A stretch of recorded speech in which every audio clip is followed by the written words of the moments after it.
Hi అండి. ఆఫీస్లో evening అలా ఒక వాక్ వెళ్దామని వచ్చామన్నమాట.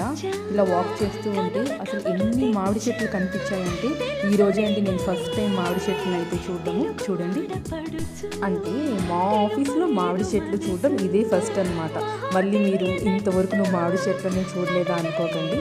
అంటే క్యాంపస్ మొత్తం తిరగం కదా, ఈరోజు కాస్త టైం ఉందని అలా వచ్చామన్నమాట. వస్తే ఇలా కనిపిస్తుంది. 2 monthsలో కాయలు అయితే వస్తాయి కదా, బాగా ఇంటి దగ్గర నుంచి ఒక నైఫ్, ఉప్పు, కారము అన్నీ తీసుకొని ఇక్కడే ఇలా కట్ చేసుకొని కోసుకొని కట్ చేసుకొని తినచ్చు అనమాట. మా క్యాంపస్ అయితే ఇక్కడ బ్యూటిఫుల్గా ఉంటుందండి. ఈవినింగ్స్లో అయితే బాగా స్పెండ్ చేయాలి.